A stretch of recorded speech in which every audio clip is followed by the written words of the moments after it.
Buenas tardes, estimados estudiantes. Vamos a comenzar esta clase que le vamos a dedicar a Martin Heidegger.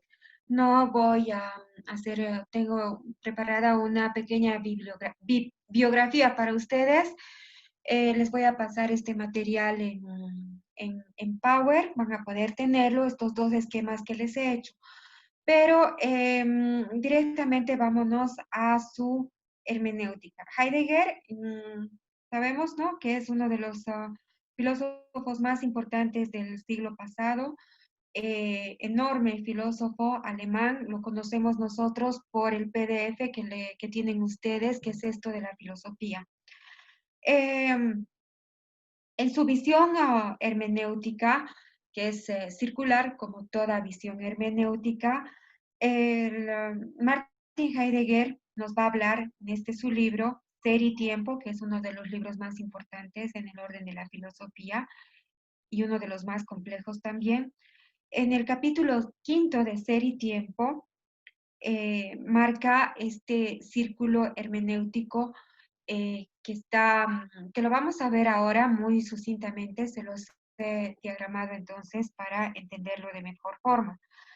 En este círculo hermenéutico, el análisis que nos propone Martin Heidegger es un tipo de análisis con dos componentes, existencial y ontológico. Es decir, Martin Heidegger ubica al intérprete, al investigador, al que quiere comprender, al ser humano, en una labor, en un plano cargado de estos dos elementos, ¿no?, de lo existencial y de lo ontológico. Esto es esta ontología del ser humano, ¿no?, va a intentar dilucidar el fenómeno de la totalidad de la naturaleza en su contexto, en el contexto del estar arrojado en el mundo, de estar en el mundo. Es decir, el ser humano en esta labor comprensiva la realiza en su situación de estar inscrito como existencia en un tiempo-espacio, en un mundo, en una realidad. Entonces, Martin Heidegger, desde esa perspectiva, ¿no?, va a entender lo que es la precomprensión, lo que es la comprensión, en realidad lo que es la hermenéutica. Nos propone en Ser y Tiempo tres existenciales, tres constitutivos existenciales, ¿no? Entonces los podemos ver aquí a los tres. El ser humano, entonces, en este estar en el mundo, está en relación a los objetos que lo rodean, a las cosas que lo rodean. Ahí está su realidad, este es su mundo. Lo está en relación a las otras personas. El ser humano es en relación a los otros. El ser humano es un ser sociable por naturaleza, vive en comunidad con los otros. Y el ser humano, finalmente, es una existencia, nos dice Martin Heidegger, también arrojada hacia la muerte. De ahí la angustia existencial. Les decía que el primero de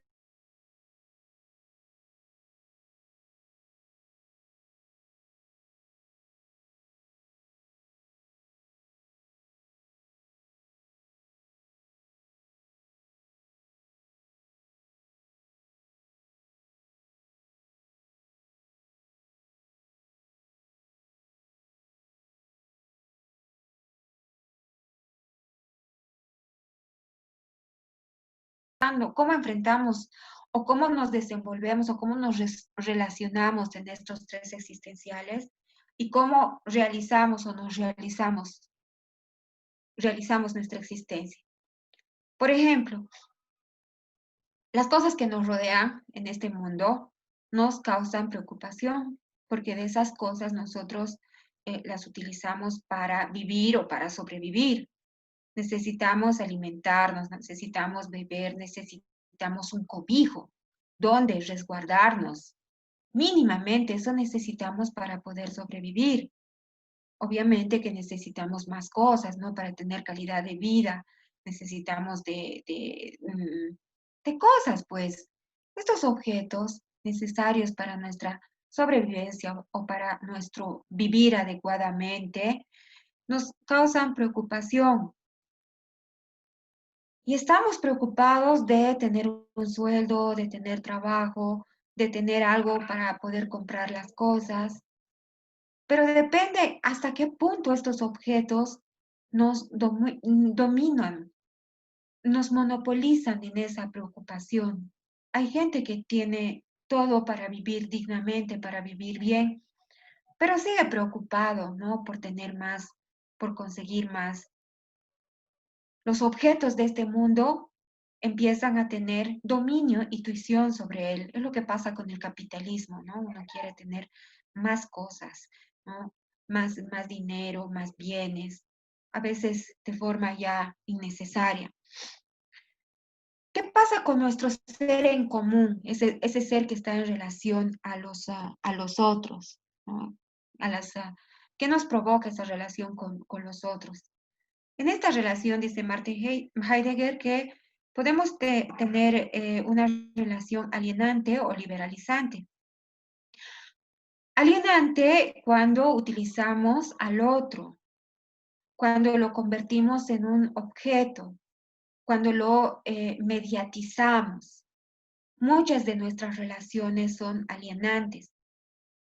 Analicemos nuestras relaciones, veamos cuáles son alienantes, cuáles son, en cuáles hemos convertido al otro o el otro nos ha convertido para usarnos en sus intereses, en nuestras relaciones de pareja, si realmente estamos con el otro respetando su individualidad, su libertad, ¿no?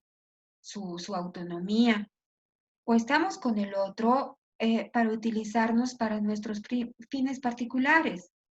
Estamos con mi chico o mi chica para que me lleve a fiestas, para que me ayude a mis tareas, para que no me haga sentir sola, para que me dé prestigio. Tenemos una relación de amistad con los otros, de verdadera amistad o de puro interés, de puro utilizar para que me ayude a tener algo, a llegar a algo. Nuestras relaciones familiares. ¿Cómo son nuestras relaciones con nuestros hermanos, con nuestros padres, con nuestro papá, con nuestra mamá? ¿Realmente son relaciones liberalizantes o alienantes?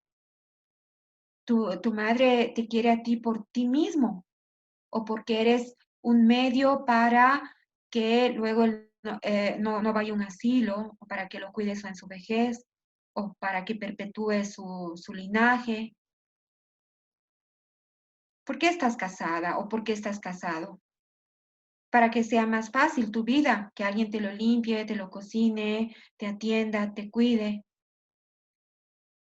Las relaciones liberalizantes son un riesgo, son difíciles, porque significan asumir al otro en su plenitud, respetando su autonomía y respetando su libertad.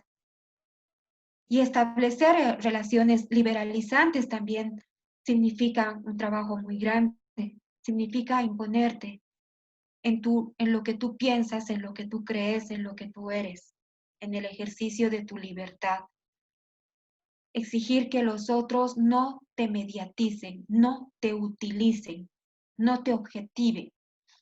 Entonces, esto en relación a la angustia ante la muerte también es una cuestión complicada, porque Martin Heidegger dice que la angustia ante la muerte nos quita nuestra libertad.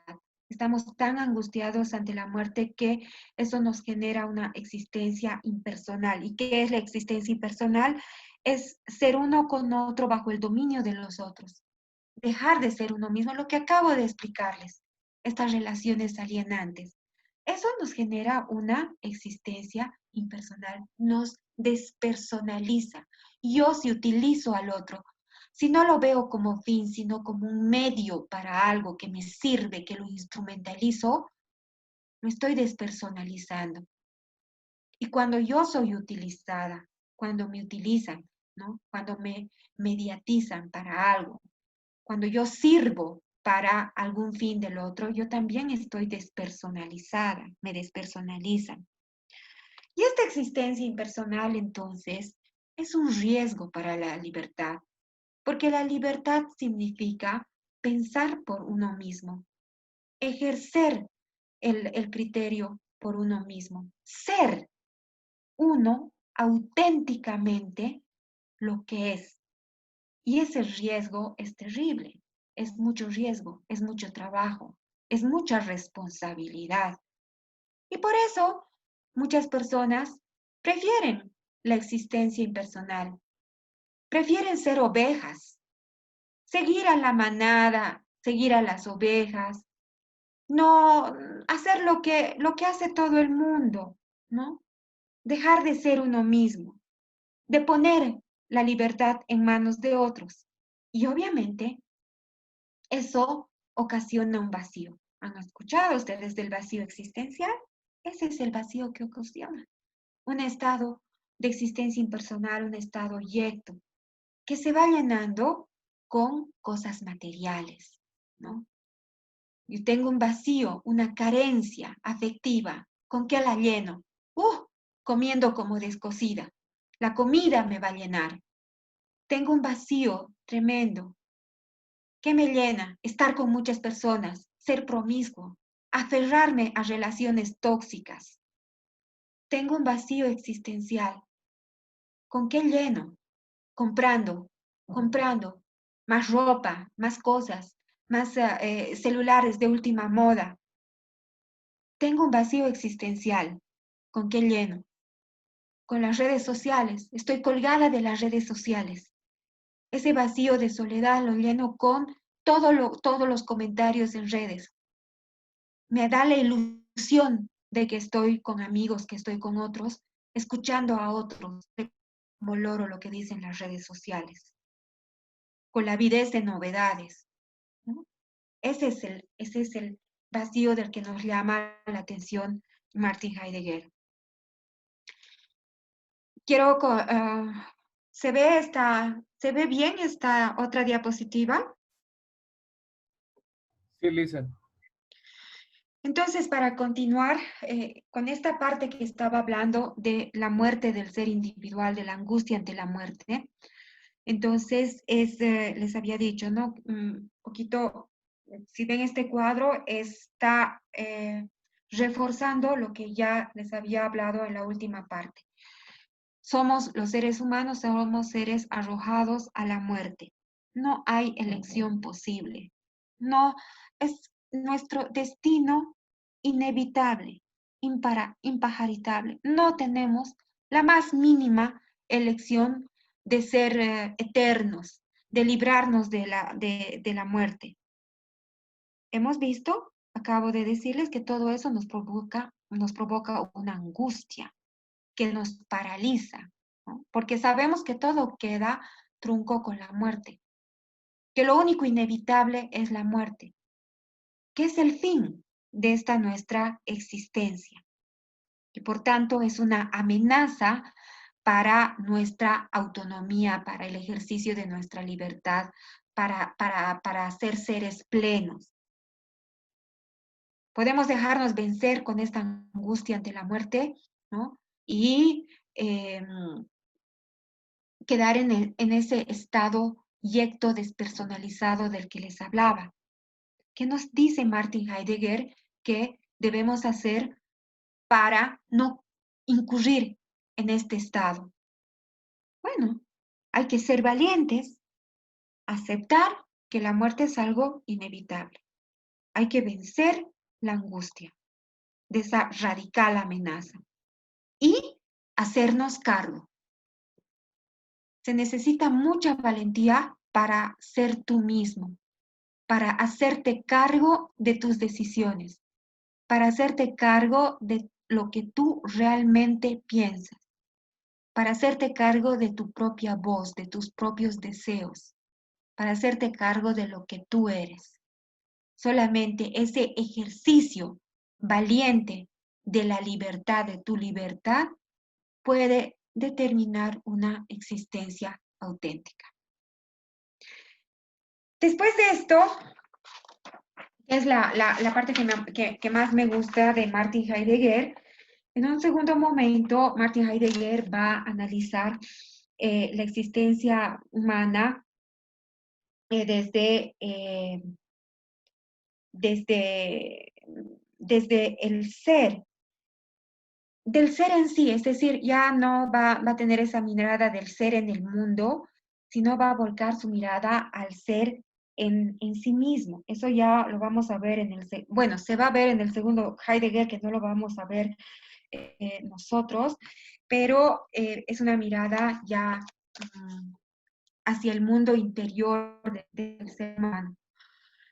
Una tercera etapa, y es muy importante también esta etapa, pero ya no nos da tiempo para desarrollarla, y tiene que ver con este proceso hermenéutico, es la mirada hacia el lenguaje.